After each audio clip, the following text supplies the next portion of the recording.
So it's all physics. So if you went to do this and the guy steps out of it, then what was the problem? You had more out than you did down. If you're going down and you're hitting his feet, you got a lot of down and not enough out. What you're looking for is enough out to take him over there, and then the rest is down. He's not stepping out of that. Okay? So this allows you, if you understand this is the reason I'm a proponent of principle-based training, is because your goal is to become your own teacher. Okay? Now, this is, as seminars can go, this is relatively intimate. I'm hoping that most of you feel you're getting some interactions with me. You go to a big seminar with Saotome Sensei, you are probably beneath his notice, okay? You're lucky if you put your hands on him once in a weekend. Ikeda Sensei will come around and throw everybody, so that's great. You got thrown by him 3-4 times in the weekend. But did you get any back and forth? No. You're not going to get anything from those guys. And then half the time with Saotome Sensei, he uses a bunch of 4th, 5th, 6th dans for the ukemi, people that he knows. You may not put your hands on them the whole weekend. So what you need to do is become your own teacher. And what you want to do is, if you understand what makes these things work, then you can reverse engineer from the result of something. It's like if the guy if you went out too far and stepped out of it, it's not, if you understand what's going on, you can go, I know, I pushed too hard out and I didn't drop enough. Because he went exactly where I put him. Okay?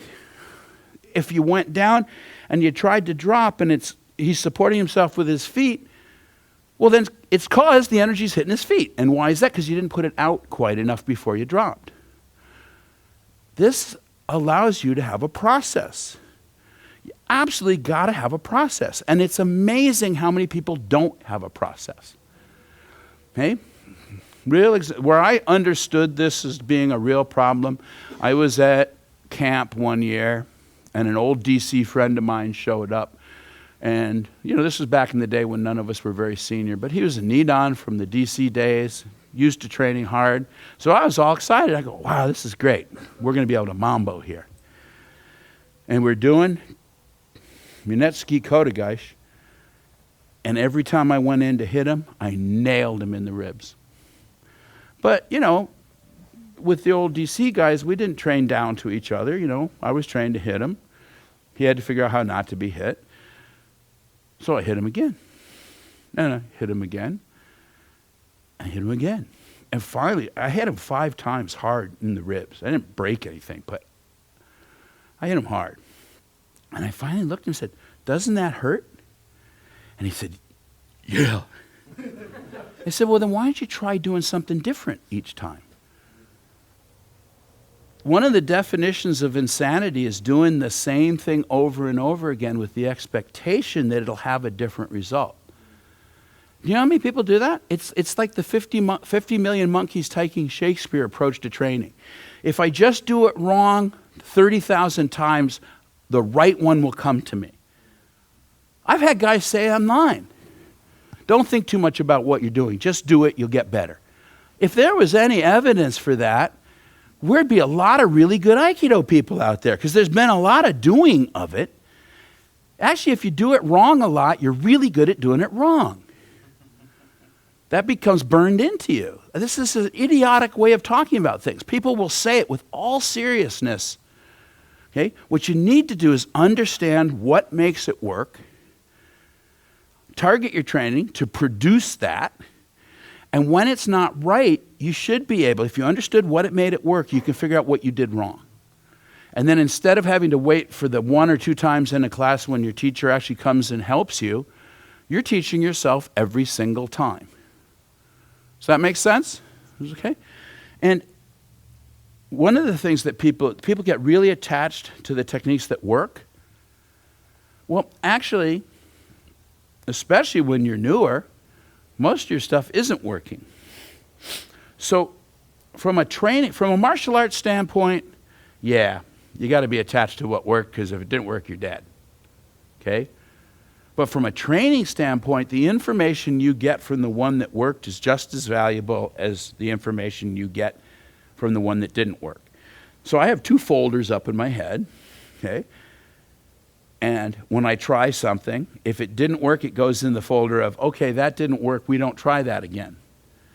Then if I do something and it does work, it goes up in the folder up here, says, you know, that worked. We'll keep that in this folder for a while.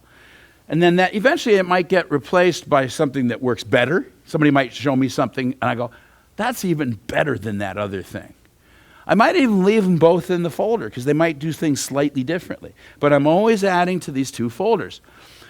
In a fight, in a martial interaction, it's not the stuff that you don't know how to do that gets you killed. It's the stuff you don't know how to do that gets you killed. If you know you don't know how to do it, you don't try it in a fight. You keep that's the dojo. You work on it. Take a look at the stuff you have a hard time with and work on it in the dojo. That's training. In a fight, if I know, like if I've got an injured shoulder, I'm going to run all the techniques that doesn't involve having to use that shoulder. Do I know stuff like that? Absolutely. Okay? So, you see what I'm saying here? You can't be attached to success, because the information you get from your successes and failures is equally important. One's telling you what not to try again. I need that information. And a lot of people don't pay any attention to it. They're not really paying attention. So they do the thing that doesn't work over and over and over again, hoping that it'll magically turn into the one that does work. Once you did it and it didn't work, that should tell you something. It's like, oh, that didn't work. At the very least, the next one should be different than that one. I can't tell you how many people don't do that. They have an idea in their head what it's going to be, and they're going to do that idea over and over again, despite all evidence to the contrary.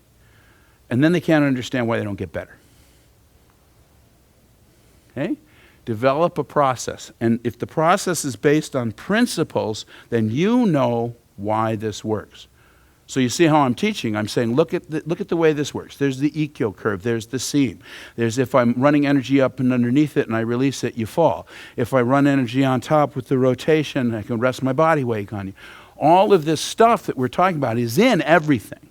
But I can't show you everything. I can only show you the principles. But then later on, when we do different techniques, you can see how the principles function. He comes in with that punch here. Boom, I'm in here. Where's the float? In and up and across. There's the float. Hunker down more. Be that jerk everybody hates training with. Watch him. Doesn't take much. Then if I step into that place and I drop, he's headed to the floor. How hard am I working? Not, but I did the wave. Okay? So give that a try. And anyone that doesn't produce that, take a look, think about where did it go? Why didn't it go where I wanted it to go? And then what do I do to fix that? So that the next one is closer to one that will work. If you can do this, you can progress in this art very rapidly. And you're not dependent on people. There's an awful lot of stuff that I'm teaching no one told me. I figured it out this way. Okay? It's just like use common sense. Don't become stupid doing an art. And a lot of people, a lot of the training made people stupid. Ah, yes. Follow your teacher. So your teacher's doing this thing. You're not thinking about it. Okay? In this art, most of our teachers are not Saotome Sensei. So you're not necessarily training with someone who is a super high level 8th Dan, 10th Dan Shihan. Most people are training with people who are a little farther along the way than they are. But we set this up, it's like, okay, I'm the sensei. And it's like, you know what? There's guys with 8th Dans who suck. And if you're suspending judgment and being taught, trust your teacher, he knows. Absolutely, maybe not. It's caveat emptor here, okay? There's stuff, you can see people with very large numbers after their name doing things that I know for a fact don't work because they violate principle. I don't care who you are. This is not magic. This is basically science. Hey? Sensei stuff works because it works with principle. And there's guys out there doing stuff with sword, with empty hand, and you go, not on your best day could you do that to me. Because I'm looking at it going, that violates a whole bunch of the principles we're talking about. Their partners are just falling down for them. That principle's not evident. And, you know, I realize this is hard for people because we've been led to trust the system. You know, we were talking earlier about people who get their first and second, third degree black belts that really shouldn't have. What about the 8th Dan who got his black belt that shouldn't have? Some of these guys got their ranks because they were around from the time of the flood. And so in Japanese system, they just get promoted with their peers. There's a huge difference between 1/8 Dan and Saotome Sensei. Okay? And they're both big guys, and they're both really important. But, you know, if you look at Yamada Sensei, for instance, his Aikido and Saotome Sensei's Aikido might as well be two different things. They're not functioning for the same reasons at all. So, you know, what are you going to do? They're both 8th Dans. Don't suspend your intelligence because some guy's got a big name, because you saw him doing stuff online. I got 8th Dans doing stuff online. There was one in particular where he's doing gun takeaways. And I watched him, and I played it on slow-mo, and that guy, the gun was here, and he moved all the way to here before that gun wasn't pointing at his face. But he's an 8th Dan, it must work. I do that. First thing I did was move the head, and then this is going in. So if he pulls the trigger, that's all, I'm already not in front of it. That's the first priority, is don't be in front of that thing. If you're moving a ton of stuff before you're safe, that guy shot you. And this big 8th Dan from Hawaii, I'll bet he never did a gun takeaway in his life with somebody with a real gun.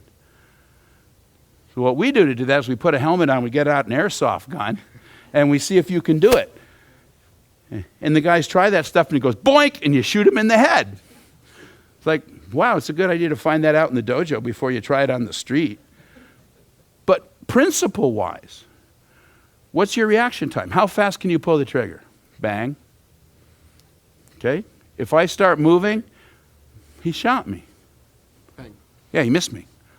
Duh! This doesn't take rocket science. You see what I'm saying? But this guy's an 8th Dan. People watch those things and go, wow, this must work. No. If it doesn't make sense to you, okay, my thing is, okay, you don't want to blame other people for problems with your technique. So yes, if something's not working, my first thing is check me. But I also check my partner, because it's quite possible my partner's giving me entirely different energy than the sensei got from his partner. That happens all the time. You know, sensei's partner came in and pushed, so sensei turned this way. Now my partner saw what the technique was, has already decided he's not going to let me do it, and he grabbed and he's pulling. And I'm supposed to do the same thing sensei just did?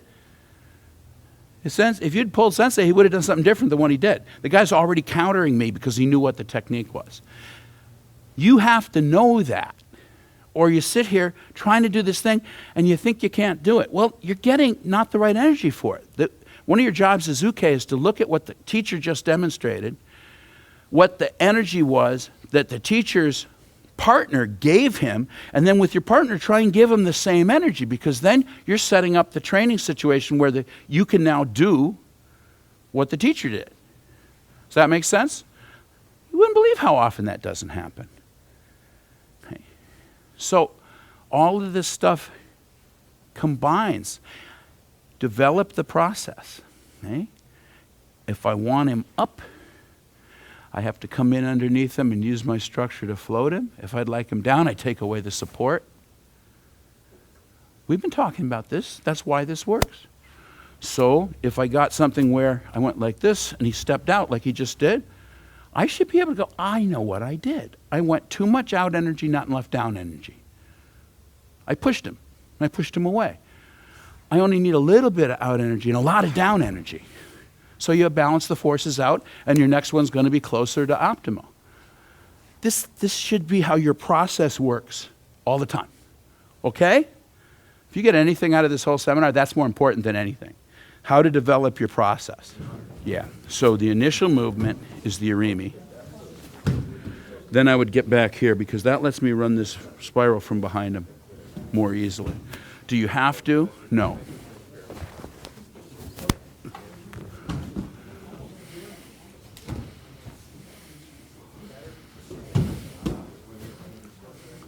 So guys, if you look at what I'm doing, I'm not saying you have to.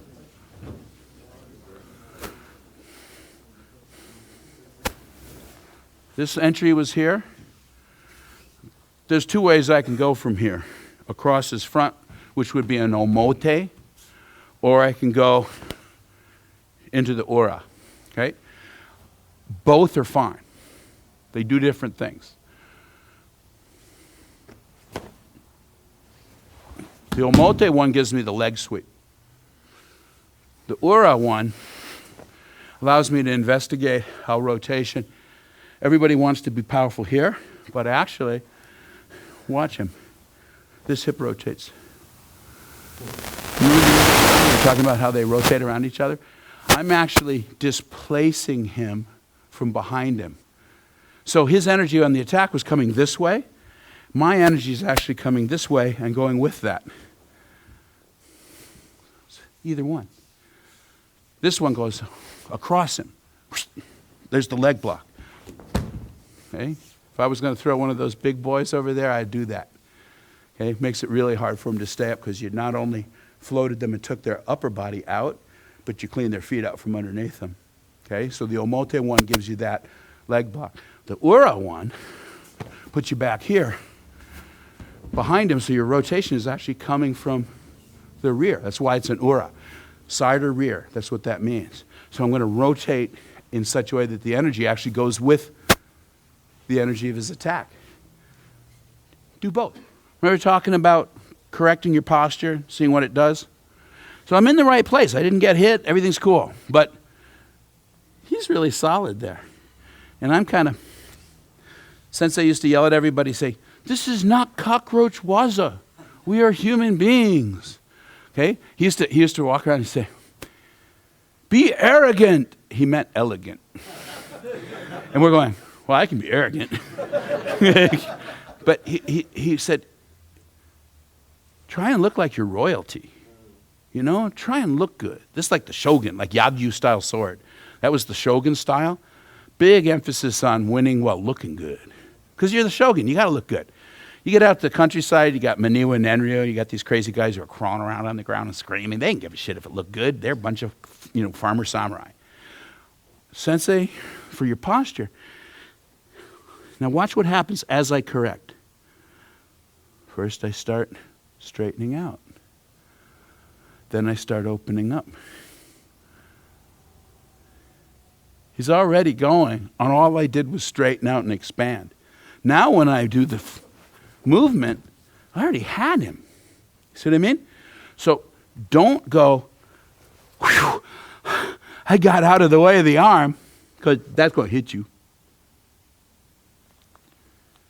See, he's really nice. I got a couple students, if I even mentioned that, they've already pasted me. Then I have to go, no, wait, be nice. I have a feeling, though, that if I did that, I could fly a lot further than I did last time. That's a possibility. Right. Okay. Now try and hit me with that other hand. He can reach me now. There's nothing. He can't get. See how hard it is to get that hip involved, because I'm already going across him and hitting that hip. See him start to bounce off me when he tried to bring this in. So that whole thing of I'm trying to neutralize the other strikes through the contact point. It has nothing to do with yoinking on this arm. I can be yoinking the crap out of this arm, and he reaches in and smacks me in the face. I want to fill the space. Then I want to displace him. Then I'll fill the space even more. Now he's got all the strikes. Look at that. Boom. He can't stop that because he's screwed up. Boom. And I have all this. Boom, boom. And then I choose not to do it, and I let him take that nice roll because I'm a hell of a guy. See what I'm saying? Okay? So when you collapse your energy field, the smaller it gets, the less you have him. I want to expand. If anything, I'll start really small and expand when I get there. You see what that did? Yeah. It's like suddenly, somebody I trained with, one of my teachers said, if you can make the guy feel like you blew a balloon up inside their attack. Okay? So just think about that in all your techniques. Thank you. Like kokudosa. So he grabs me. Now, I'm going to take this and I'm going to blow the balloon up inside of it.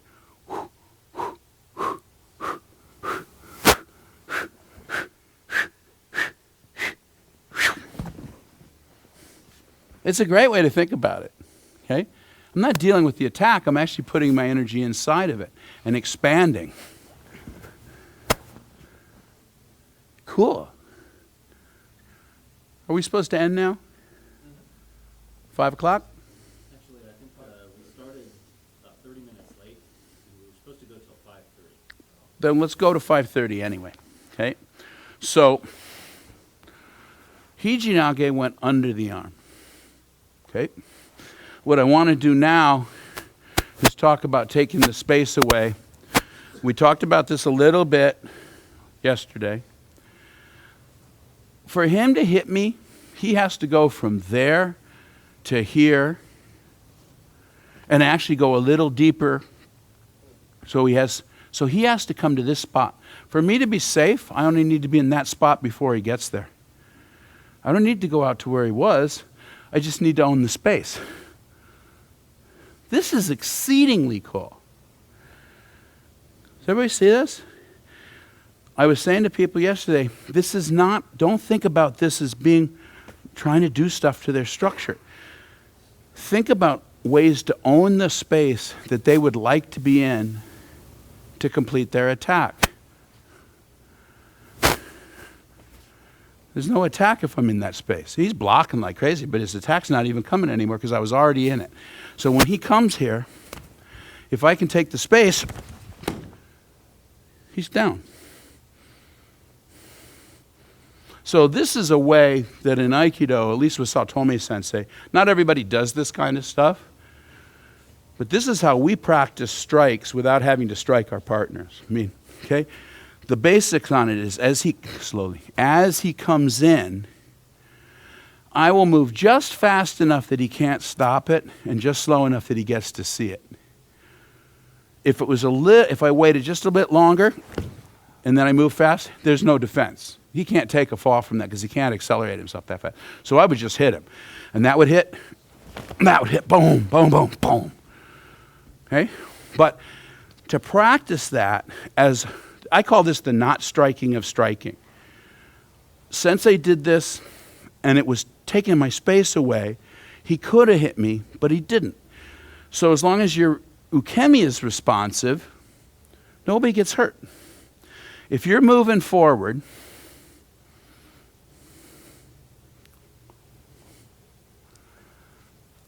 and you have some momentum here, physics says that energy has to go somewhere.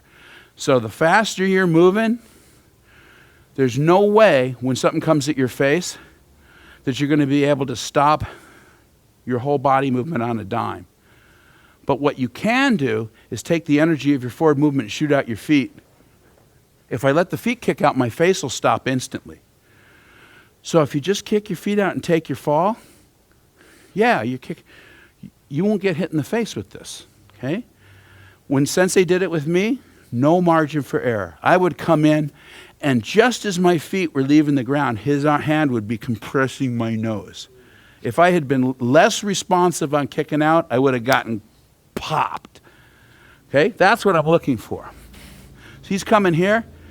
I'm going to take that space away, dead center. Keep your fingers up so you do not smack this guy in the eye. Okay? Right through him. I opened up the hips. This is spear, actually, if you look at the position. Spear. Not sword, where you're more square. Really open. So the energy of his attack has a place to go past me. Okay? I need to take that out. And then I'm entering here. right through them. Okay, try it.